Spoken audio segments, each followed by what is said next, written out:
드디어 오셨습니다. 그분이 오셨어요. 아, 그러게요. 염블리에서 네. 오셨어요. 아니 뭐 별명이 부자하신 것 같아요. 염불리도 있고 염탐정도 있고. 아, 예. 네. 저희는 오늘 이베스트 투자증권의 간판 스타시죠? 네. 네, 염승환 이사님, 안녕하세요. 네, 안녕하세요. 아유, 네. 지난 4월에 인포맥스 라이브 한번 출연해 네, 주신 그때 걸로 알고 한번. 있는데 너무 딴 프로만 나가지 마시고 저희들까지 나와주세요. 아니, 자주 나오고 싶은데 네. 좀 멉니다. 아, 예. 너무 예, 인기가 좀, 많으셔서 네, 네. 그래도 저희가 뭐 모시러 가야 되나 봐요. 네. 모시고 좀 오세요. 그럴게요. 제가 뭐 픽업 서비스도 네, 가능하니까요. 네, 이제 알겠습니다. 네. 제가 화요일마다 그 고정 출연하니까 우리 여민사님 제가 모시고 올 수 있도록 네. 한번 노력해 보겠습니다. 네, 오늘 두근거리는 감사합니다. 마음으로 열심히 배우도록 하겠습니다. 하반기 2021년 하반기 시장의 변수 염블리님의 네. 강의를 열심히 듣도록 하겠습니다. 네. 그러니까 아니, 뭐 사실 저희가 일부에서 혹시 하는 얘기 조금 들으셨나요? 밖에서 들리시나요? 아, 저희 그 국장님하고 부국장님 얘기하느라고. 그래요? 아유. 아니 저희가 일부에서 오늘 사실 조금 최근에 중국 쪽도 네. 이슈가 있고 오늘 뭐 크래프톤 전체적으로 공모주 시장도 조금 네, 부진하면서 네, 네. 약간은 조금 조금 뭔가 느낌이 네. 쎄한 느낌이었었거든요. 그래서 네, 네. 우리 이사님께서 한번 시원하게 좀 마음을 좀 진정시켜 주시고 정리도 해주시면 좋을 것 같습니다. 깔끔한 네. 정리 네, 부탁드립니다. 알겠습니다. 아, 이거 어차피 이거 긴 내용은 아니에요. 그러니까 네. 일단 하고 좀 시간 남으면 혹시 뭐 이제 궁금하신 거 물어보시고 뭐 혹시 뭐 여기 시청자분들 네, 뭐 질문 있으면 네. 뭐 아무거나 괜찮습니다. 아, 네. 알겠습니다. 예. 질문 많이 여러분 질문 많이 해주세요. 해주십시오. 예. 네. 뭐 크래프톤도 괜찮고. 아, 네. 예, 좋습니다. 예. 그래서 이제 제가 준비한 것만 그냥 간단히만 먼저 말씀드리면 사실 이제 여기 이제 뭐 이게 사계절이라고 아마 들어보셨을 거예요. 예, 주식시장의 사계절이라고 역실적 장세, 금융 장세, 그 다음에 이제 실적 장세, 또 역금융 장세 뭐 이런 식으로 이렇게 이어지는데 사실 뭐 작년하고 올해 한 1월까지는 좀 금융 장세였던 것 같아요. 사실 이제 경기는 너무 안 좋고 그치만 이제 돈의 힘으로 올라갔던 거죠 사실. 그래서 그렇죠. 뭐 주식시장 그러니까 많은 분들이 가장 많이 물어보신 게 도대체 왜 이렇게 경기 안 좋은데 장은 매일 올라갑니까? 맞아요. 작년에 너무 많이 물어보셨는데 이제 그런 것들을 사실 이런 걸 이제 빗대서 좀 많이 설명을 해드렸는데 어쨌든 이제 주식시장이라는 게 무조건 경기를 따라가는 게 아니라 이 돈의 힘도 무시를 못하는 거잖아요. 그렇죠. 그래서 돈이 엄청나게 풀렸기 때문에 그 양적 완화에 대한 이제 어떤 부분들이 나오면서 먼저 이제 주가 지수부터 올랐던 거죠. 그리고 나서 이제 지금 현재 위치는 전 여기인 것 같아요. 좀 약간 쉬어가는. 예. 근데 이게 좀 너무 오래 걸리고 있어요. 지금 보면 한 6개월 정도 이렇게 옆으로 횡보하는 모습이 나오는데 여기서 더 오래 걸릴 수도 있는 게 여름 이제 실적 장세는 뭐냐면 진짜 이제 기업들의 실적이 좋아지면서 예, 경기도 좋아지면서 가는 건데 실제로 기업들의 실적은 되게 좋아요. 네. 좋은 것 같은데 문제가 지금 경기에 대한 좀 의문부호가 좀 생긴 것 같아요. 그래서 좀 오래 걸리는 것 같은데 ISM 제조업 지수도 지금 생각보다 좀 부진하고 네. 중국은 저번에 지준율이 인하했잖아요. 그렇죠. 그렇다는 얘기는 중국이 좀 선제적으로 인하했다는 건 뭔가 좀 중국도 좀 문제가 생겼다는 얘기거든요. 원래 사실 상반기에 중국이 이슈가 됐던 게 긴축하는 것 때문에 막 금리가 갑자기 튀고 네. 불안해가지고 아 이거 금리 올리는 거 아니야? 막 이런 두려움이 있었는데 네. 그게 아니라 이제는 오히려 금리 인하를 걱정하는 지금 상황이 되다 보니까 경기에 대해서는 좀 의문부호가 있는 것 같아요. 근데 이거는 이제 여러 가지 이슈들이 있겠지만 결국 변이 바이러스도 좀 컸던 것 같아요. 네. 그래서 좀 시간이 지나면은 그래도 결국 좀 인플레 오면서 경기는 좋아지지 않을까. 근데 실적은 어쨌든 좋은 거 맞는 것 같습니다. 미국의 S&P 500 기업, 우리 한국 기업들의 실적도 지금 뭐 나오는 거 보면은 그러니까 실적은 좋은데 주가 자꾸 빠지니까 이제 뭐 피크아웃 얘기는 나오지만 어쨌든 지금 나오는 데이터들은 너무 좋기 때문에 현재 위치는 어쨌든 여름 실적 장세를 좀 계속 가기 위한 하나의 좀 약간의 고비길이 아닌가 약간 이렇게 좀 보여지고 이 여름 실적 장세는 어쨌든 과거에도 몇 번 있었지만 되게 오래 가요. 네네. 오래 가고 또 진짜 실적 찍히고 숫자가 나오는 기업들이 주도하면서 가는 장이기 때문에 굉장히 좀 저는 좋은 장이 나올 거라고 생각하는데 뭐 계절은 여름이지만 저는 가을에는 한번 좀 네. 나오지 않을까. 어쨌든 그래서 8월까지는 좀 답답할 수 있다 하더라도 실적 장세로 좀 대비하는 그런 좀 흐름이 지금 나오고 있다. 이렇게 좀 보고 있고. 그럼 작년부터 보시면 이거는 이제 그 그래프를 마다 이제 한 번씩 한 거예요. 그냥 한번 이제 복귀 차원에서 한 거고 이제 어쨌든 많이 올라왔죠. 증시가 작년에 이제 1439 찍고 3천 가리라고 누가 예상을 했겠어요. 그때 당시만 해도. 그렇죠. 예. 근데 이제 많은 분들이 이렇게 좀 생각을 하세요. 그러니까 제 개인 투자자분들 이렇게 얘기 들어보니까 너무 힘들어하는 게 지수는 사실 더 올라갔거든요. 1월보다. 근데 그쵸. 도대체 내 계좌 왜 이러냐. 진짜 많은 분들이 그러세요.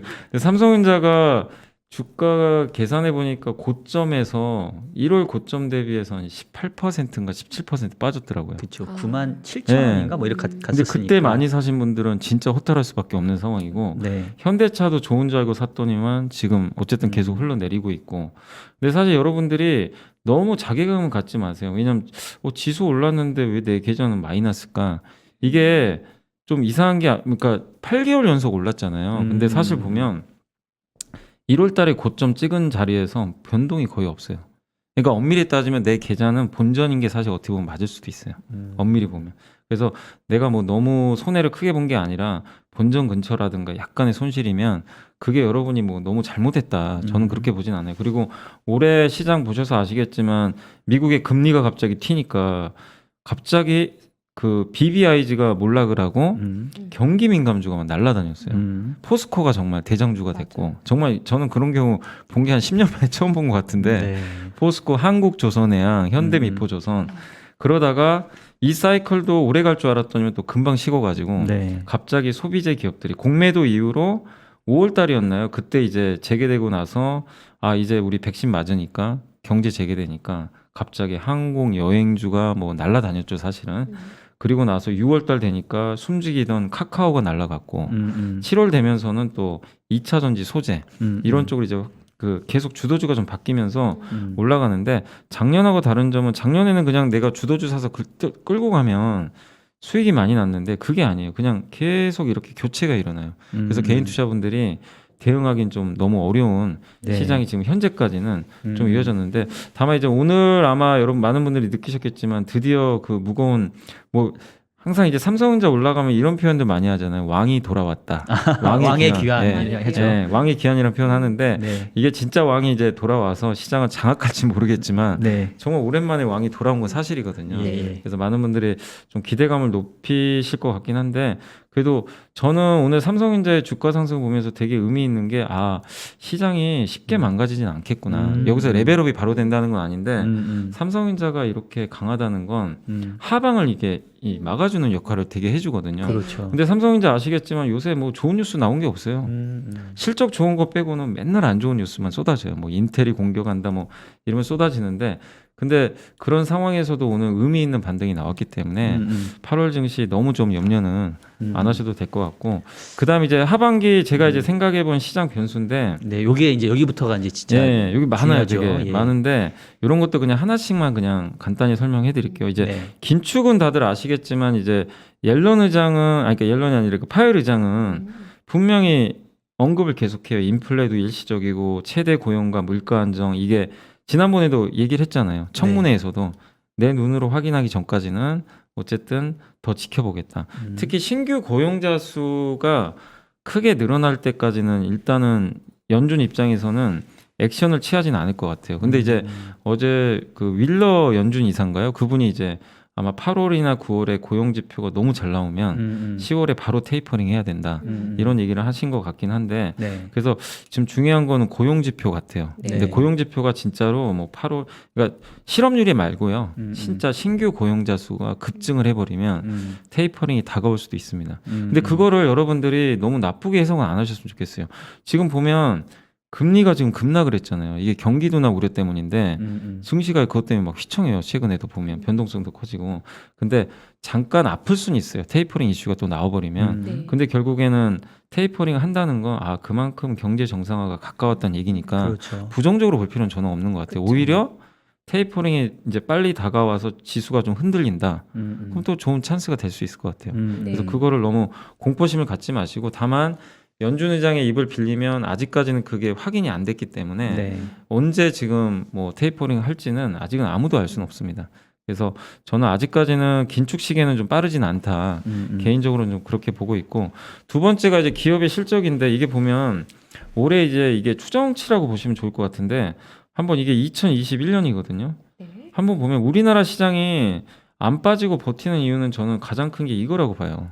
네. 기업 이익이 어쨌든 레벨업이 지금 돼 있어요. 예전에 2018년도가 우리가 최고라고 봤는데 그때가 177억을 찍었거든요. 근데 지금 올해 205억. 그러니까 3천을 넘은 거는 저는 이 역할이 되게 컸다고 봐요. 그렇죠. 3천 포인트를 넘었고 그리고 내년도가 꺾이면 좀 할 말이 없는데 내년은 추정치입니다. 더 올라가고 있어요. 단기 순이익도 마찬가지고. 그러니까 이런 이익 사이클로 봤을 때는 성장률은 둔화되죠, 당연히. 근데 요즘에 나오는 얘기가 자꾸 성장률이 꺾이니까 내년에 분명히 올해보단 성장률이 꺾인다. 그래서 피크아웃 얘기하는데 근데 과거에도 성장률이 꺾여도 절대 레벨이 올라가면 증시가 계속 상승했던 그런 데이터들이 있거든요.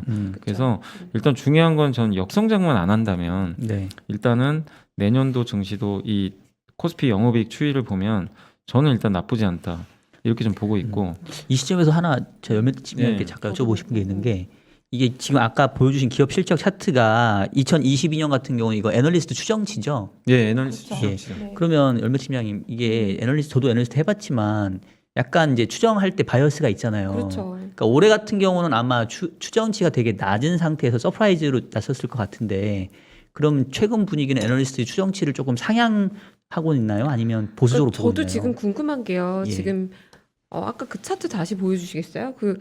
19년에 그러니까 19년 20년에서 21년에 저렇게 점프업 하잖아요. 그러니까 205조 원 영업이익 그러니까 단기 순이익 기준으로는 2배 이상의 네. 점프업이니까 제 섹터 같은 경우도 2020년 3분기 정도부터 건설업 같은 경우에는 이익 추정치 상향이 엄청나게 일어났어요. 그래서 21년도에 대한 추정치 상향이 작년 하반기부터 계속해서 꾸준히 일어났거든요. 그러면서 섹터 전반적으로 주가가 강세였어요. 근데 그러면 21년도 추정치와 22년도 추정치가 일부 상향 조정이 돼요. 근데 이제 여기서 좀 궁금한 점이 있기는 해요. 뭐냐면 여기서 21년도에 저렇게 많이 좋아진 섹터가 어디냐. 뭐가 제일 좋아졌느냐가 제일 중요하고 그 섹터의 22년도의 지속 가능성 계속 좋아질 수 있느냐 이게 좀 사실 중요하고요. 네. 저는 건설 같은 경우 제가 괜찮다라고 말씀드리는 게 22년도에 이익 좋아질 가능성이 있다고 보기 때문에 저는 괜찮다고 보는 거거든요. 건설업 섹터에 지금 약간 네, 근데 공급 이제 쪽 가니까 건설은 저 전체에서 차지하는 비중이 굉장히 작아요. 그래서 이 몇십 조씩 차지하고 있는 IT라던가 뭘까요? IT가 제일 큰가요? IT가 지금? 크고 그다음에 네. 이제 역시 가장 컸던 건 좀 자동차 같아요. 자동차요. 자동차가 올해도 좋지만 사실 이제 내년도도 지속성에 대해서는 크게 의심은 안 하는 것 같아요. 특히 올해 기아 같은 경우는 정말 역대급 실적을 좀 내고 있거든요. 네. 근데 이게 반도체 공급이 잘 안 되는데도 마진을 올려 붙여 버리니까 지금 시대가 원하는 딱 그 기업 중에 하나가 기아 같은 기업인 것 같아요. 왜냐하면 인플레를 가격 전가해야 되거든요. 물가가 올라가니까 그걸 못하는 기업들이 이제 도태가 될 텐데 그냥 바로 올려버리는데 올려도 달 팔려요. 사고 싶어도 못 사요. 물량이 없어가지고 사실은. 예. 그래서 자동차가 좀 점프를 했고 역시 그 다음에 뭐 삼성전자 같은 반도체도 역시 점프를 해줬고 그리고 예전에 이제 없던 거 중에 하나가 이제 민감주들이 실적이 네. 너무 좋아요. 지금 이번에 포스코도 네. 정말 역대급 지금 실적 2조 찍어버렸잖아요. 분기당. 네. 정말 이런 거는 거의 본 적이 없는 그 상황인데, 그러니까 이런 기업들이 지금 일단 올해 실적을 이제 올린 건 사실인데 이제 김현미 위원님 말씀대로 이제 중요한 건 올해보다 이제 내년도에도 이게 구조적으로 이어지냐 이게 진짜 관건인 것 같아요.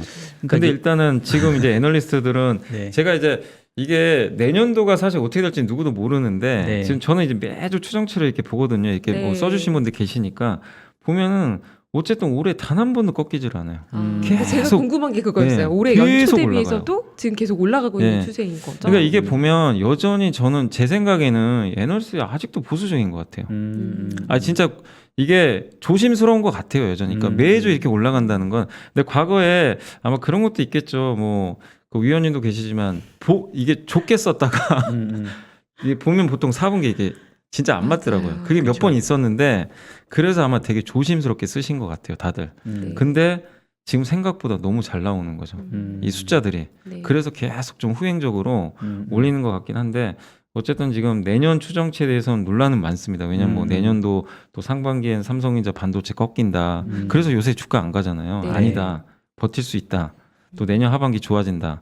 이런 의견들이 좀 분분한데 어쨌든 근데 내년도 추정치도 여전히 좀 괜찮은 것 같고 그 이유는 내년에는 이제 경제 성장에 대한 올해보다 분명히 경기가 좋을 거라는 이제 그런 기대감이 있는 건데 그래서 지금 이거는 맞다 안 맞다를 떠나서 어쨌든 지금 시각 자체는 이쪽으로 가는 방향이니까 일단은 믿고는 투자해야 될 것 같아요. 우리가 뭐 미래는 가봐야 되겠지만 네. 근데 이제 문제는 내년도 들어가서 진짜 이게 안 맞을 수도 있어요. 그러면 진짜 부러져 버릴 수도 있으니까 그거는 이제 계속 우리가 체크를 해야 될 것 같습니다. 네. 그리고 이제 우리 한국 투자할 때 항상 나오는 얘기지만 너무 저평가된 건 사실인 것 같아요. 지금 PR이 저희 이제 당사에서 나온 자료인데 여기 보시면 한국이 11.5배거든요. PER이 지금 최근에도 좀 떨어져가지고 근데 아시아 평균 PER이 한 16.5배 돼요. 아시아에 비해서도 굉장히 떨어져 있는 상황이고 그러니까 보면 뭐 당연히 유럽이나 뭐 선진국에 비해서는 당연히 할인은 받겠지만 같은 급에 있는 뭐 이런 이제 아시아에 비해서도 뭐 예를 들면 홍콩이라든가 또 호주 아니면 인도 같은 경우는 되게 PER이 또 높더라고요. 물론 이제 이익이 좀 안 나와서 그럴 수도 있겠지만 그런 기업 나라들에 비해서는 좀 너무 현저하게 좀 격차가 네. 벌어진 것 같아서 기업 실적도 좋지만 밸류에이션 자체도 좀 여전히 좀 괜찮다 이렇게 좀 말씀드리고 싶고 그 다음에 이제 결국 탄소 배출 규제 이슈가 계속 화두가 될 수밖에 없는 것 같아요. 그래서 뭐 내용들은 다들 아시겠지만 EU가 1990년 이제 이산화탄소 배출량 대비해서 2030년 배출량을 55% 감축하는데 이게 결국 이제 탄소 국경세 매긴다는 거잖아요. 근데 그렇죠. 이제 물론 2026년부터 본격적으로 매기는데 이거에 그러니까 EU만 하는 게 아니라 이제 미국도 만지작거리고 있고 전 세계가 아마 다 동참할 것 같긴 한데 여기서 이제 오늘 사실 보니까 철강주가 급락을 한 이유도 네. 사실 최근에 올라간 이유도 이것 때문에 어떻게 보면 역으로 올라갔던 거죠. 그러니까 탄소 배출을 줄이려면 이 철강 회사들이 감산을 해야 되는데 네. 너무 배출량이 많거든요. 그래서 아 이거는 어차피 2026년이지만 중국이 갑자기 좀 드라이브를 걸거든요. 내년에 베이징 동계올림픽이 있어요. 네. 그래서 환경 문제도 걸려요. 그렇기 때문에 어쨌든 이제 강제적으로 이걸 하려고 하는데 이건 어느 나라나 다 해야 되는 지금 부분이니까 그래서 아 철강의 공급이 과잉이 줄겠구나 이 기대감으로 이제 철강 가격 상승 기대감으로 주가가 최근에 좋았는데 오늘 나온 걸 보니까 로이터에서도 그 기사가 나왔더라고요.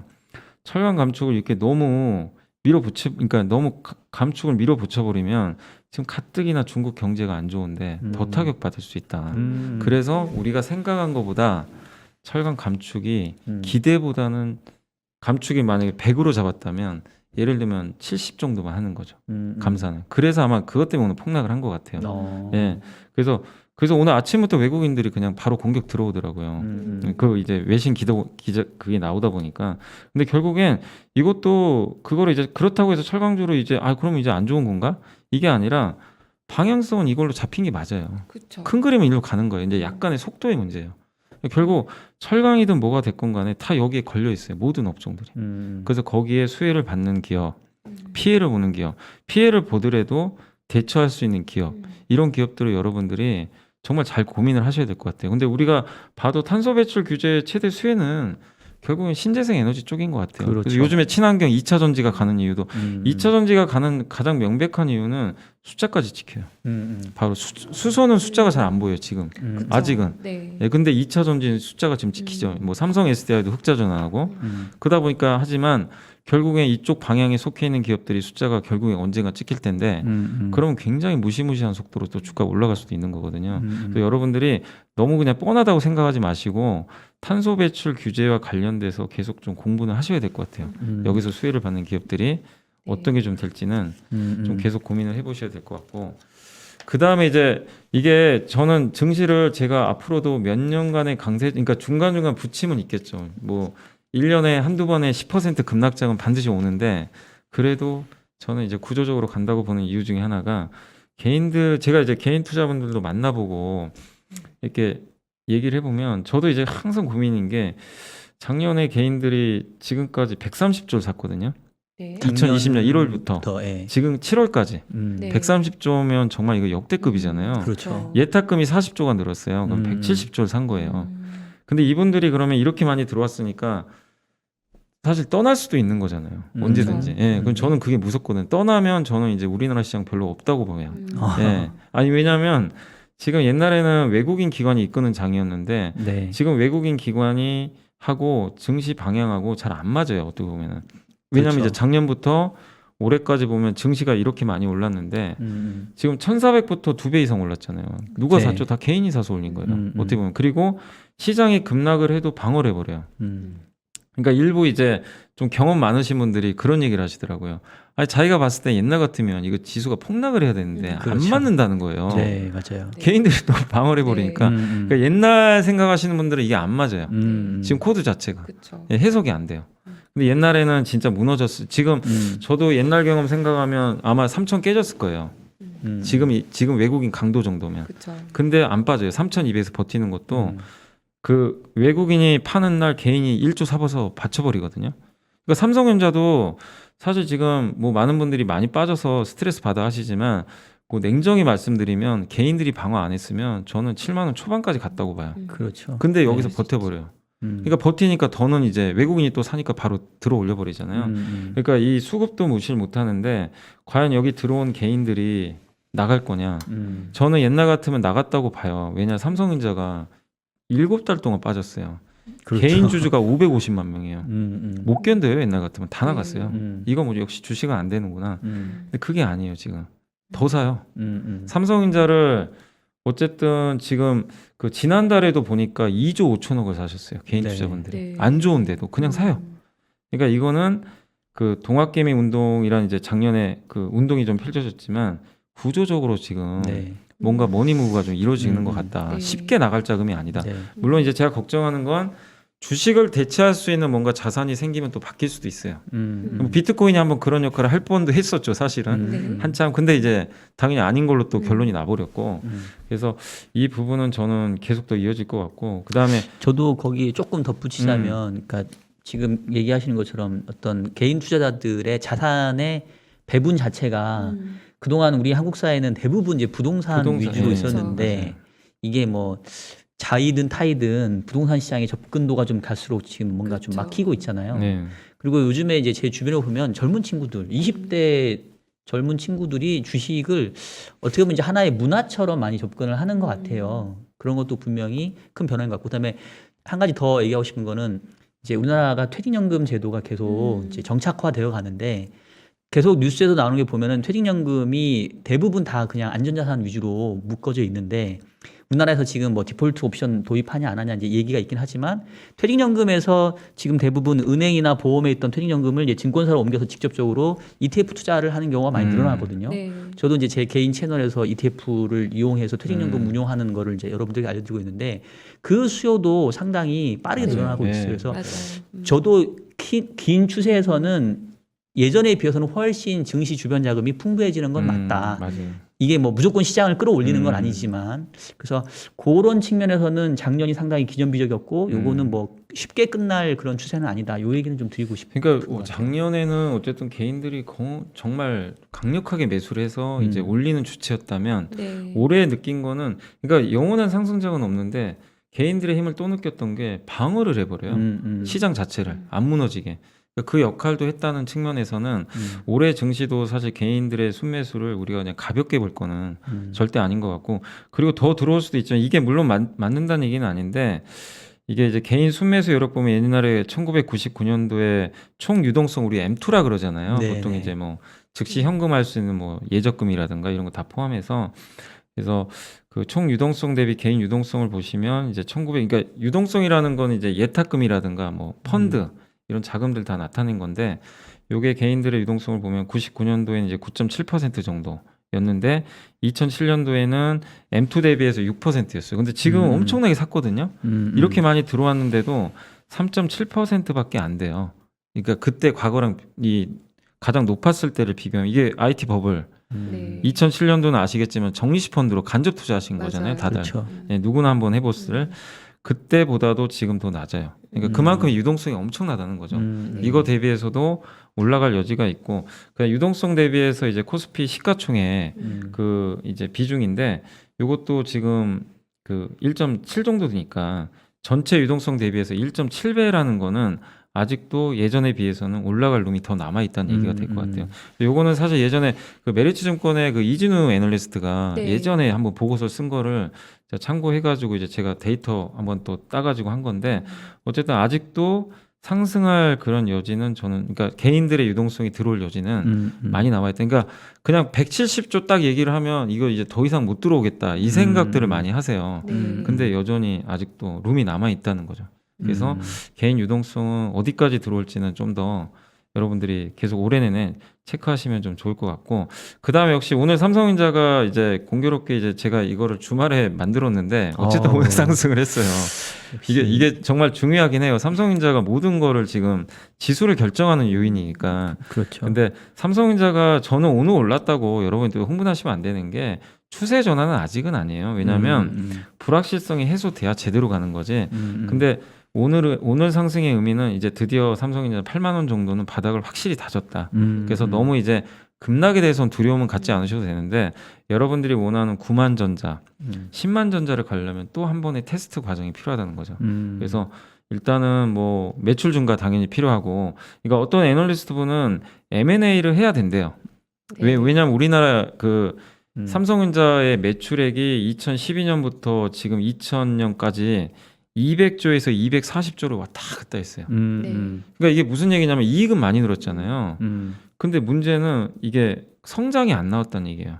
뭐 어떤 이제 비용을 절감하든가 아니면 반도체 가격 상승이라든가 여러 걸 통해서 이익은 냈는데 마진이 증가하는 건 인정은 하는데 문제는 외국인이 됐건 누가 됐건 간에 성장주가 되려면 이 매출 증가가 나와야 되거든요. 근데 그게 한 8년 동안 정체돼 있다는 얘기죠, 한마디로. 예. 그러니까 외국인들 입장에서는 아직도 이거 좀 매력을 못 느끼는 거 아니냐. 근데 결국 M&A를 하면 한 번에 해결되는 거죠. 그렇죠. 그래서 요즘에 지금 110조 갖고 있으니까 뭐 네덜란드에 NXP 인수하면 되는 거 아니냐. 이런 얘기 하는데 사실 이번에 IR에서도 3년 내에 하겠다고 얘기를 하더라고요. 아, 그래요. 드디어. 네, 하겠다고 이제 공언은 했는데 모르겠습니다. 또 이재용 부회장 요즘에 뭐 사면 얘기도 자꾸 나오니까. 그렇죠. 근데 되면 좀 속도는 빨라질 수는 있겠죠. 그래서 요런 이제 M&A가 좀 가시화될 때 좀 한 번 더 레벨업 할 것 같고, D램 가격에 대해서는 논란이 너무 많아요. 뭐 서버, PC, 모바일. 근데 특히 PC는 꺾인 것 같고 모바일은 3분기 괜찮을 것 같은데 서버는 서버 업체랑 삼성전자랑 뭐 요즘 줄다리기 한대요. 서버 업체는 재고가 좀 있어요. 근데 삼성전자는 재고가 없어요. 그러니까 협상에 우위가 있는 건 맞는데 이 서버 업체들도 요새 D램 가격 올라가니까 급하게 살 이유가 없는 거죠. 그러니까 서로 가격 협상이 안 된대요. 그러니까 이제 애널리스트나 아니면 이제 투자자들이 봤을 땐 불안한 거죠. 이게 수요처가 저렇게 좀 약간 세게 나가버리면 공급하는 삼성전자 입장에서 가격을 함부로 못 올리니까 꺾이는 거 아닌가? 그래서 내년 상반기까지는 반도체 가격에 대해서는 좀 부정적인 시각이 되게 많아요. 그래서 지금 그걸 주가에 이제 가격 반영을 하다 보니까 되게 그러니까 많은 분들이 좀 의아해하시는 게 아니 삼성전자 이렇게 실적 좋은데 왜 안 가요 자꾸만 이 얘기들을 하시는데 주가 미래를 반영하잖아요. 근데 삼성전자의 주가를 결정하는 건 어쨌든 반도체입니다. 근데 이 반도체 가격이 내년엔 좀 부진할 것 같다 상반기에 이 논리가 이제 이겼던 거예요. 그래서 주가가 안 갔던 거죠. 근데 이게 이제 오늘 올라갔다는 건 일단은 이제 가격엔 좀 반영은 됐다. 이렇게 보시면 되겠고, 그 다음에 요새 뭐 인텔도 그렇지만 파운드리 고객사가 증가를 해야 될 것 같아요. 이게 저는 10만 전자의 가장 키 포인트인 것 같아요. 그렇죠. 이게 안 되면 10만 전자 어려운 게 TSMC 이제 추격한다 그래서 올해 9만 6천 원 간 거잖아요, 사실. 네. 다 진짜 슈퍼사이클 얘기 나오고. 근데 안 됐어요, 현실적으로.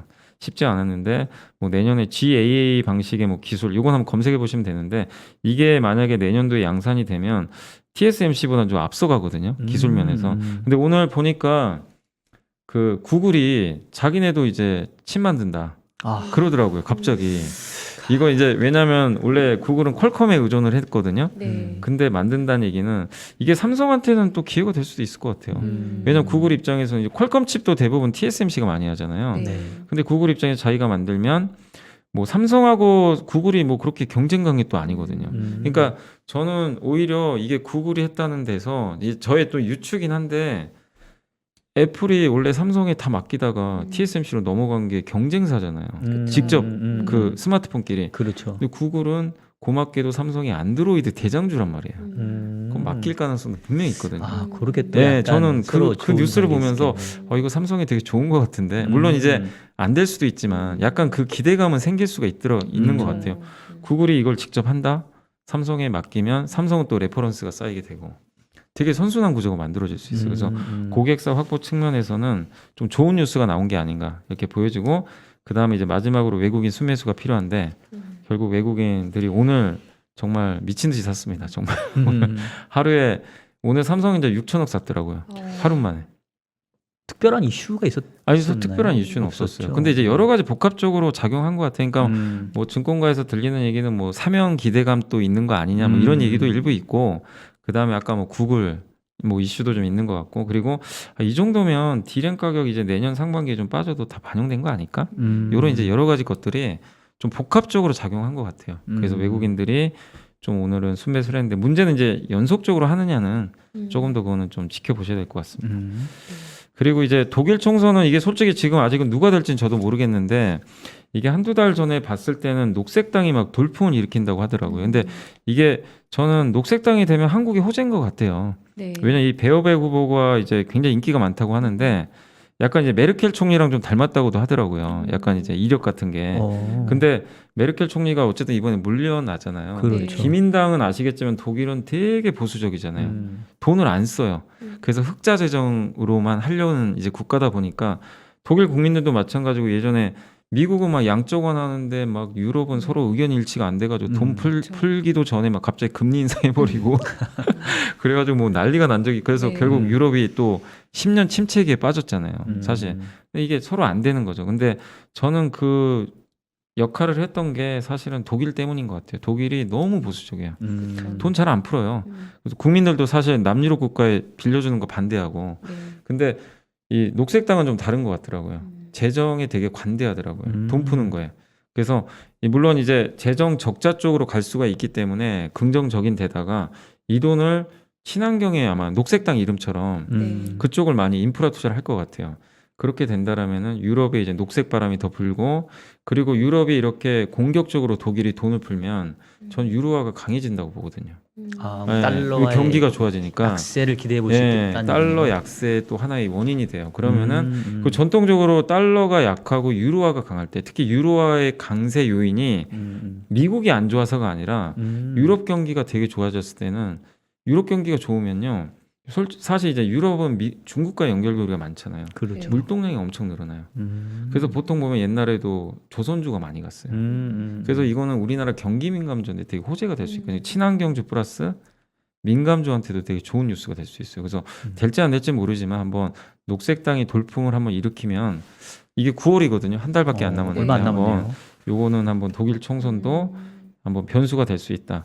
그리고 이제 좀 적정 가치에 대한 좀 얘기를 좀 하고 싶은데 요거 이제 예측이긴 하니까 주가는 EPS 곱하기 PR 많이 들어보셨을 거예요. 그래서 이익이 증가하거나 밸류에이션이 올라가면 돼요. 근데 우리나라는 지금 요거는 좋아요. EPS는 너무 좋은데 이걸 못 받아요, 지금 PER을. 네. 왜냐면 자꾸 피크아웃 논란 아마존도 지금 요새 뭐 피크아웃 때문에 그러긴 한데 사실 미국이 부러운 게 미국은 그런 논리가 없더라고요. 이 빅테크 기업들은 그냥 무한정으로 확장을 하니까 네. 그냥 밸류가 없어요. 근데 한국은 밸류 트랩에 항상 갇히는 것 같아요. 삼성전자 지금 좋아도 이제 꺾여. 이 논리면 끝나요. 그래서 요새 그 뭐 현대차도 실적 좋은데 빠지고 얼마 전에 보니까 뭐 OCI 같은 기업도 엄청난 실적을 냈더라고. 10년 만에 최대. 근데 그날 주가 폭락을 했어요. 이제 더 좋을 거 없다. 그쵸. 이 논리가 너무 작용하니까 한국은 이제 PER이 못 올라가는 그런 구조로 이제 좀 약한 상황인데 근데 저는 이게 좀 바뀔다고 보기도 해요. 왜냐하면 이제 코스피도 좀 성장주로 좀 봐야 되는 거 아니냐. 왜냐하면 여기 시총 상위 10개 기업이거든요. 보시면은 이제 이 시총 상위 10개 기업의 비중이 45.3%예요. 근데 보면 지금 이 하얀색으로 된 거는 다 성장주입니다. 이거는 의심 안 하실 거예요. 네이버, 카카오, LG와 삼바, 삼성, SDI, 셀트리온. 그렇죠. 누가 봐도 성장주죠. 네. 근데 옛날에는 다 경기 민감주였어요. 여기에 이런 기업들이 별로 없었어요. 그쵸. 근데 이게 작년부터 이제 바뀌어가지고 네. 이게 형성이 됐고, 근데 이 노란색이 이제 되게 애매한 거죠. 얘네를 성장주로 봐야 되나, 경기 민감주로 봐야 되나. 그쵸. 그러니까 경기 민감주로 보는 분들은 지금 우리나라 이제 PER 적정하다고 보시는 거예요. 당연히 이제 피크아웃이니까 네. 더 높은 포 줄 수 없다. 근데 이걸 성장주로 바라보시는 분들은 지금도 너무 싼 거죠. 우리나라는. 그래서 삼성전자 하이닉스가 지금 아직은 민감주가 맞겠죠. 사실은 이 사이클을 타니까. 근데 저는 앞으로 성장주가 될 수 있다고 보는 게 어쨌든 삼성전자는 비메모리 사업을 강화하고 있고 비메모리는 사이클이 좀 없잖아요. 이게 늘어나면 당연히 성장주로 좀 봐야 되고 메모리도 사이클의 진폭이 점점 낮아져요. 짧아지고 오늘 있죠. 아마 그러니까 여러분들이 이따가 한번 저녁이나 내일 시간 되시면 오늘 그 신한금융투자의 그 최도연 부장님이 그 반도체 담당하시는 분인데 오늘 보고서 쓴 게 있어요. 그거 한번 꼭 읽어보세요. 네. 거기에 진폭이 좀 짧아진다고 나와요. 아. 옛날엔 진폭이 컸어요. 이렇게 음. 짧아진다는 거는 민감주에서 조금씩 바뀐다는 얘기거든요. 지금 경기 진폭 자체가 그렇게 본다면 성장주로 갈 수 있다라는 하나의 또 증거가 좀 될 수 있는데 이건 아직은 우리는 이제 검증은 해봐야 되지만 충분히 좀 가능성이 있는 것 같고 그 이유가 과점화돼서 그래요. 네. 그 이 메모리도 3사가 과점화하고 있잖아요. 그런 걸 본다라면은 충분히 성장주. 그리고 저는 성장주로 보는 이유가 결국에 자율주행 때문에 그래요. 누가 이제 쓴 그 리포트를 보니까 지금 1년에 스마트폰이 14억대가 그러니까 14억대 정도 시장이래요. 이게 시장 자체가 네. 14억대 시장인데 이 시장이 그럼 거기에 메모리 반도체 많이 들어가잖아요. 네. 근데 자율주행이 만약에 좀 나중에 대중화되면 그러니까 자율주행은 메모리가 들어가야 돼. 지금 차에 전기차에 메모리가 그렇게 많이 안 들어가요. 뭐 연산할 게 없으니까. 그렇죠. 근데 자율주행은 계산을 해야 되잖아요. 그렇죠. 네. 근데 이 메모리 반도체 역할은 보조 역할하는 거예요. 뭐냐면 인지 판단 제어죠. 앞에 사람이 딱 나왔으면 돌발 상황이니까 그 인공지능 반도체가 바로 야 너 멈춰 그러면은 제어를 해야 되죠. 브레이크를 바로 밟아야 되는데 이 속도가 찰나에 이루어져야 되잖아요. 근데 그냥 CPU만 가지면 안 된다는 거죠. 메모리가 도와줘야 돼요. 옆에서 고성능 메모리가. 근데 그게 만약에 이제 대중화가 되게 되면 스마트폰으로 따지면 18억대 시장이 생긴대요. 앞으로. 예, 그러면 하나가 더 생기는 거예요. 그렇죠. 이게 엄청난 시장인데 아직은 좀 멀었지만 근데 저는 그 가능성을 본 게 이번에 테슬라가 FSD라고 풀셀 그 이제 자율주행 솔루션을 하나 내놨잖아요. 네네네. 근데 옛날에는 1,000만 원, 야, 너 필요하면 1,000만 원 내고 사. 음. 근데 22만 원만 내. 한 달에. 그럼 내가 이제 쓰게 해줄게. 그럼 이게 근데 평도 괜찮은 것 같더라고요. 네네. 근데 지금은 이제 완전 자율주행은 못하죠, 당연히. 그쵸. 근데 어쨌든 이제 테슬라가 추구하는 거는 그 데이터들을 계속 받아다가 결국 이제 완전 자율주행으로 가는 건데 충분히 저는 가능하다고 보거든요. 근데 이 모델이 성공을 하는 순간 구동 모델이 성공을 하면 현대차가 가만히 있겠어요? 폭스바겐은 당연히 다 하게 되거든요. 시간이 걸리더라도. 그러면 이건 메모리 반도체 쪽에는 엄청난 호재가 될 수 있어요. 그래서 저는 좀 성장주가 될 수 있다고 보고 현대차, 기아도 아직까지는 성장주인지 아닌지는 몰라요. 근데 전기차 아이오닉 5나 기아도 이제 EV6가 나오는데 이게 보여주면 성장주 레벨로 올라갈 수 있다는 거죠. 근데 이거는 한번 판매량을 봐야 될 것 같아요. 그래서 올해 성장주다라고 저도 단어는 못하지만 그림은 맞다. 그리고 정의선 회장이 추구하는 게 모빌리티 사업이잖아요. 네. 그게 다 이제 어떻게 보면 성장하는 건데 그 사이클로 본다라면은 사실은 우리나라 이 시총 상위 10개 기업은 성장주가 될 수 있다. 이렇게 본다라면은 그냥 경기 민감주처럼 맨날 PER 12배 가면 고점이고 8배 가면 바닥이고 이 논리는 이제는 좀 옛날 논리가 되지 않을까. 저는 좀 그렇게 보고 있고 그리고 이게 한국의 산업 비중 변화래요. 그래서 2001년부터 4년, 5년부터 8년, 9년부터 16년. 근데 보면 이 빨간색 선이 이게 뭐냐면 IT 헬스케어 플랫폼이에요. 비중이 이제 엄청 높아졌거든요. 와, 네. 이걸 본다라면은 저는 뭐 충분히 이제 우리나라는 성장이 그러니까 원래 이게 에너지 소재 산업재 이게 밑에가 경기 민감주거든요. 파란색이. 그렇죠. 네. 이게 많이 줄었어요. 예. 그리고 소비재 이제 브랜드 기업들 뭐 안정적이고 그다음 금융. 근데 어쨌든 이 비중이 점점 늘어나고 있다.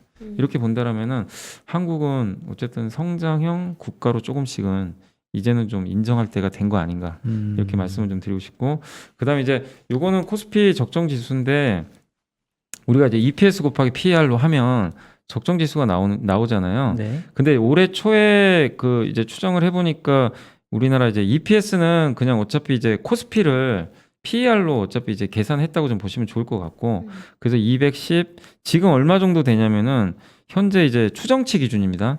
270까지 지금 올라왔더라고요. 계속 추정치가 오. 올라가요. 순이익이. 그럼 EPS 올라갈 거 아니에요.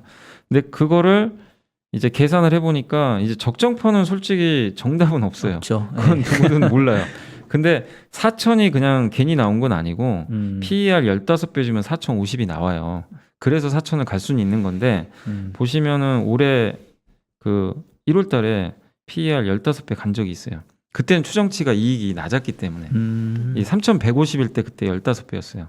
근데 이제는 갈 수도 있다는 거죠. 어떻게 보면. 근데 15배를 이제 주려면 삼성전자, 현대차가 성장주의 모습을 진짜 보여줘야 돼요. 그렇죠. 근데 그건 올해는 아니겠죠. 내년까지 한번 보시면서. 근데 어쨌든 13배, 한 13.5배나 14배 정도 주는 거는 그렇게 전 큰 무리는 아니라고 보거든요. 그래서 어쨌든 하반기에 충분히 한 3,500 넘어서 많이 가면 3,700까지는 좀 열려 있지 않을까.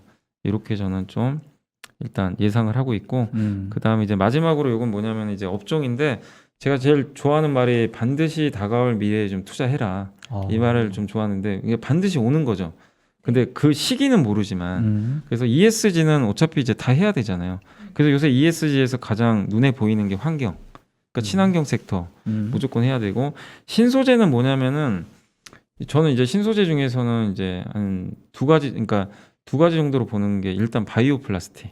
플라스틱인데 지금 환경 문제 때문에 플라스틱은 안 썩잖아요. 네. 근데 이제 썩는 플라스틱을 우리나라에서 CJ 제일제당이 개발한 걸로 알거든요. 근데 이 시장은 엄청 커질 수밖에 없고 중국에서도 앞으로 사용 금지한다고 하니까. 네. 그래서 이 신소재, 특히 환경과 관련된 신소재가 각광받을 것 같고 또 대체육 소재.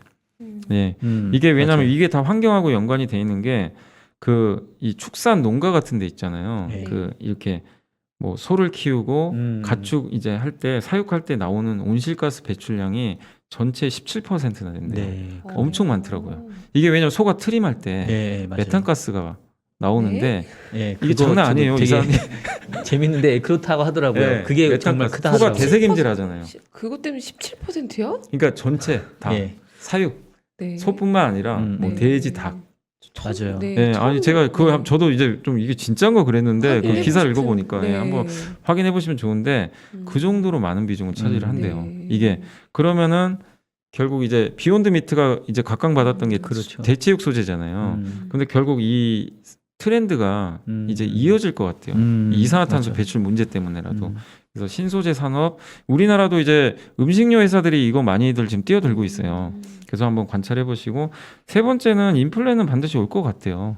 저는 온다고 보는 게 경기가 좋아지면 당연히 인플레가 올 거고, 그리고 또 한 가지 보는 게 이제 미국이 자꾸 이제 중국하고 지금 틀어지잖아요. 네. 중국 제품 안 쓰려고 그래요. 근데 근데 중국 제품을 쓰면서 있었던 게 그동안 디플레 중에 하나가 중국의 저가 제품을 썼던 건데 중국을 안 쓰고 아니면 미국에서 자체 생산을 하거나 다른 나라 제품을 쓴다면 중국이 베트남이 중국을 다 대체하면 솔직히 모르겠어요. 근데 그건 불가능하다 보거든요. 사이즈가 다르니까. 그렇게 본다라면은 예전보다는 물가는 어쨌든 올라갈 가능성이 저는 분명히 높다라고 좀 생각을 하고 있습니다. 그래서 인플레이션 시대에 계속 대비를 해야 되고 결국 인플레이션 시대에 대비하려는 이 기업이 가격을 올려도 내가 지갑을 꺼내서 바로 살 수 있는 그런 기업들이 있죠.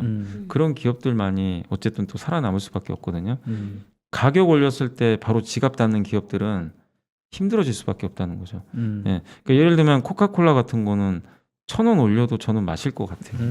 왜냐하면 별로 대체제가 없어서. 네. 예. 그러니까 약간 나이키 운동화 같은 것도 애플 뭐 이런 거. 예. 네. 더 올려. 아이폰 이런 애플은 거는- 실제로 계속 가격 올렸잖아요. 근데도 사니까 이게 더 심화될 것 같고, 그리고 이건 이제 역발상인데 반드시 경제는 재개된다고 보거든요. 예, 그래서 빠르면 이제 9월이나 10월에 우리나라 이제 전 국민의 70%가 1차 접종이 완료될 것 같대요. 그럼 거리두기가 완화되면 수혜받는 기업들. 이거는 시기의 문제지 반드시 이루어지는 미래라고 봅니다. 그렇게 본다면 그런 것들이 지금 많이 빠져 있기 때문에 일부 담아 놓으시면 좋겠고, 네. 그다음에 역시 고령화도. 요새 임플란트 회사들이 왜 이렇게 가겠어요? 난리가 났잖아요. 네. 그러니까 이것도 사실은 너무 네. 뻔한 건데 그러게. 고령화 트렌드는 그냥 이어져요. 그러니까 중국이 산화 제한 푸는 것도 너무 이제 중국 사람들이 이제 나이가 드니까 애는 안 낳고, 이제 이 문제 때문인데 결국 고령화 수혜주는 뭐 임플란트도 있지만 의료기기 회사들 특히 그 피부 주름 같은 거 개선해주는 그런 회사들이 좋을 수밖에 없죠. 이제 나이가 들면 노화가 되니까 피부에 이게 당연히 이제 주름이 가잖아요. 그런 산업은 더 커질 수밖에 없고. 뷰티 관련된 부분도 예. 좋게 볼 수 있겠네요. 예, 그래서 실제로 요새 좀 많이 움직이긴 해요. 그리고 이제 마지막으로 미국과 유럽이 사실은 이제 그동안 보면 제조업 자기네 나라 제조업 부흥을 잘 안 했잖아요. 사실 근데 이제 미국도 그 얼마 전에 바이든 대통령이 웨이퍼 딱 들고 반도체 우리 그 선언을 한 거죠. 네. 우리 이제 직접 한번 해보겠다. 대신에 이 미국과 이 유럽이 제조업 부흥을 하면 저는 한국한테는 되게 좋은 것 같아요. 일단 왜냐면은 중국의 손을 안 잡기 때문에 한국의 손을 잡고 왜냐하면 미국은 반도체 제조 기술이 약해요. 사실 어떻게 보면 예, 그래서 TSMC 손을 잡는 거고 삼성도 이제 공장 증설하는 거고 여기에 2차 전지도 들어갈 거고 사실 2차 전지도 미국이 예전에 했었는데 그 기업들 거의 다 망해버렸잖아요. 제조 능력이 안 돼가지고 그럼 결국 중국과 한국의 경쟁인데 중국 손을 잡긴 좀 어려우니까 그래서 어떻게 보면 미국과 중국이 좀 사이가 안 좋은 상황에서 미국과 유럽이 이제 우리가 직접 한번 제조업을 해보겠다. 근데 거기에 한국이 할 역할이 많은 것 같고 또 한국은 전통적으로 중간재를 많이 납품을 하니까 네. 이제 중국엔 옛날엔 중국에 들어갔다면 미국과 유럽에 들어갈 여지가 많이 남아 있는 것 같아요. 그래서 이런 것들에 대해서 수혜를 받는 기업들이 뭔지 한번 뭐 이런 것들을 쓰신 또 애널리스트 많이 계세요. 그래서 그런 보고서 한번 참고하셔가지고 기업이나 섹터를 한번 이렇게 추려 보시면 좀 좋을 것 같습니다. 예, 이상. 네. 예, 아유, 맞습니다. 오늘 딱 이렇게 정리를 해주셔서 감사한데 아까 이제 그 혹시나 그 저희 시청자 쪽에서 질문이 있으면 네. 또 받아주신다 했으니까 여러분 질문 잠깐 혹시 궁금한 거 있으면 여쭤보시고요. 그 안에 제가 사실 이제 어쨌든 우리가 일부에는 약간 좀 중국 얘기를 했었는데 네.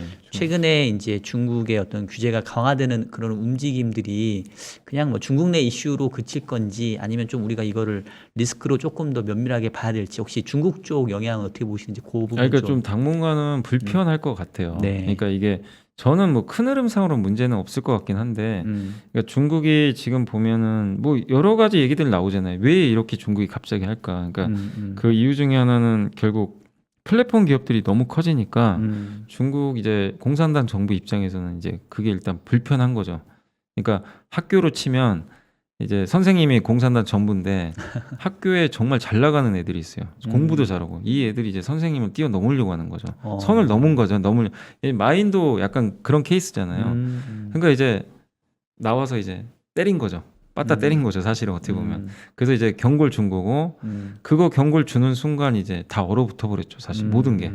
근데 사교육 같은 것도 약간 이제 이런 거죠. 중국 입장에서 이제 선을 넘은 것도 있지만 사교육을 규제하는 것도 다른 이슈인데 너무 이제 양극화가 심한 거죠.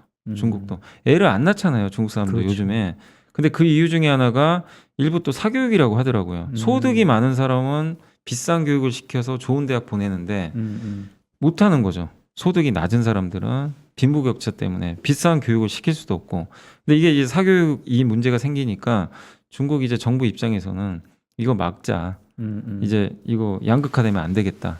이제 그 논리로 사교육 이제 그 격차를 축소시키기 위해서 교육을 못하게 막아버리는 것 같아요. 약간 공교육으로 가겠다는 그런 입장 아닌가. 근데 이 기업들이 어쨌든 주식시장에 또 상장이 돼 있다 보니까 그 증시에 영향을 줬던 것 같고 여기서 끝나면 이제 다행인데 오늘 또 갑자기 게임 규제 얘기까지 들어갔죠. 무슨 뭐 아편이다. 네. 이래가지고 근데 그것도 너무 확대해서 가실 필요 없는 게 10대를 규제하는 것 같더라고. 근데 표현이 너무 자극적이니까 이제 놀랬던 것 같아요. 근데 우리나라에 또 약간 중국에 관련된 또 게임 업체들도 있잖아요. 그래서 같이 연동이 된 건데 그래서 이게 저는 장기적으로는 어쨌든 중국이 좀 단속한다는 입장에서는 어쨌든 좀 장기적으로는 이게 중국이 모든 걸 막아버리면 당연히 악재인데 지금 보면은 수출하는 기업들은 규제를 안 해요. 그냥 더 오히려 지원을 해줘요. 그러니까 완전히 이거 갈르거든요. 그러니까 내수 쪽에서 뭔가 위화감을 조성한다거나 사회에 문제를 일으킬 만한 그런 걸 한다거나 이런 거는 그냥 다 두들겨 잡아요. 근데 수출하고 반도체, 미국과 경쟁하는 거 이런 거는 더 육성을 하거든요. 그러니까 이걸 나눠서 생각하면은 너무 크게 생각할 건 없다. 다만 단기적으로는 불안하죠. 또 뭐가 규제할지. 갑자기 야 너네 고급 화장품 쓰지 마. 위화감 조성이야. 이래 버리면 또 그러니까 진짜 실제로 그런 거 걱정하시는 분도 계세요. 네. 그러니까 이게 어디까지 퍼질지 모르니까 중국에 관련된 기업들이 이제 불안한 거죠. 네, 근데 저는 거기까지 안 간다고 생각은 하는데 이 이슈가 이제 중국이 확실히 좀 선을 그어줬으면 좋겠어요. 근데 그러기 전까지는 지금 연달아 나오니까 당분간 중국의 좀 밀접도가 그러니까 소비 기업이나 이런 쪽은 조금 좀 반등 타이밍이 늦어질 수는 있다. 다만 어쨌든 크게 보면 또 기회가 될 수는 있을 것 같아요. 이 부분이 좀 해소가 되는 순간에는. 그래서 조금은 단기 관점에서는 조금 부정적일 수밖에 없는 것 같습니다. 알겠습니다. 여러분 뭐 질문 주시기를 좀 기다렸는데 뭐 대충 다 네. 쭉 풀어주신 네. 것 같아요. 예. 네. 크래프톤, 네, 오늘 크래프톤에 대해서 또 혹시 해주실 말씀 있으신가요? 그러니까 크래프톤이 오늘 정말 그러니까 흥행으로 치면은 그냥 참패를 했죠. 사실상 이제 경쟁률이 뭐 7대1 정도밖에 안 된 것 같고 평균적으로 보면 그 카카오 게임즈도 경쟁률이 그러니까 카카오 게임즈가 1000대1이 넘었거든요. 네. 공모주 청약. 그다음 카카오 뱅크가 물론 185대1인가 그랬는데 그러니까 공모주 청약 대여들 있잖아요. 뭐 작년부터 SK 바이오사이언스, 뭐 바이오팜, 하이브 이런 거 평균을 내보니까 공모주 청약 평균 경쟁률이 제가 계산해 보니까 600대1이 넘어요. 그럼 7대1이라는 거는 한참 미쳐도 이제 한참 못 미친 거죠. 처참한 거죠. 네, 처참하고 네. 그다음에 수요 예측도 기관 예측했을 때 보니까 보통 1000건 넘거든요. 1000건도 안 됐고 그리고 이제 이게 기관 투자들이 정말 좋으면 이제 락업이라 그러죠. 이제 보호해수 물량 걸어요. 나 그쵸. 뭐 한 달 후에 팔겠다. 그것도 거의 대부분이 안 걸었어요. 예. 그리고 공모가 밴드가 있으면 하단에는 잘 안 쓰거든요. 기관 투자들이 네. 다 대부분 상단 써요. 근데 이번에 20% 정도가 하단으로 내렸었어요. 그러니까 그만큼 좀 부담스러워하는 것 같아요. 지금 시총 공모가 기준으로.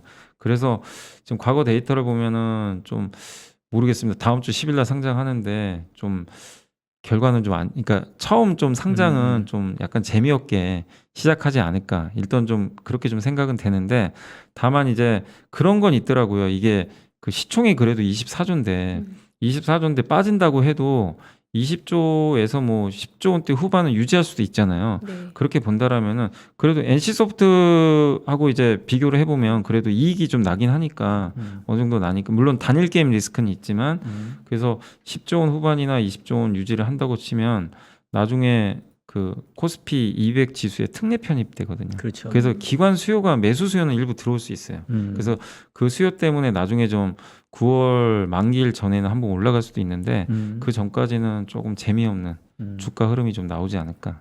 일단 이렇게 보고 있고 카카오뱅크가 어쨌든 좀 이번 주 금요일 날 금요일. 상장하잖아요. 네. 근데 이것도 논란이 너무 심하잖아요. 뭐 은행주로 봐야 된다. 그러게. 플랫폼이다. 네. 근데 어떻게 보세요? 저는 솔직히 네. 그래도 약간 플랫폼 아닌가라고 생각은 하는데 저는 이제 쓰는 입장에선 네. 근데 이제 대부분의 애널리스트 분들은 은행으로 보시더라고요. 딱 한 분 빼고. 논란의 보고서가 하나 네. 있었죠. 저는 소신 보고서라서 나름 의미가 네. 있는 보고서라고 생각은 하는데요. 플랫폼 기업인데 저는 다른 한 가지 개인적인 의문은 이제 뱅크가 있고 페이가 있기 때문에 저는 이 부분에 개인적인 관심이 더 있어요. 페이. 왜냐면 은행도 다른 전통 금융들도 지금 페이에 관심이 있잖아요. 맞아요. 그 결합이 어떻게 일어나는지가 음. 장기적인 관점에서는 금융과 페이의 결합이 더 궁금한데 네. 이게 지금 카카오는 좀 헷갈리거든요. 맞아요. 그리고 페이 같은 경우는 또 대주주의 알리바바도 있잖아요. 예. 또 알리바바는 또 지금 굉장히 또 알리바바 자체가 또 자체가 혼란스러워요. 그래서 뭐 은행이냐 이거보다도 양사가 그리는 미래 그림이 저는 더 모르겠다. 이 부분에 대해서 누가 그림을 좀 더 잘 그려주면 좋겠다라는. 그러니까 말씀하셨는데 네. 근데 그게 이제 뭐 합병 얘기도 한번 예전에 나오기도 했는데 네. 저도 당장은 쉽지 않은 것 같아요. 네. 일단 왜냐하면 대주주 구성이 달라요. 예. 카카오가 당연히 다 갖고 있지만 2대 주주가 카카오뱅크는 한국금융지주고 네. 그 다음에 카카오페이는 알리바바인데 만약에 합병을 하면 한국금융지주도 되게 불편해질 수 있는 게 카카오페이는 카카오페이 증권을 갖고 있어요. 그러면 합병을 하는 순간 금융지주랑 또 이게 겹친단 말이에요.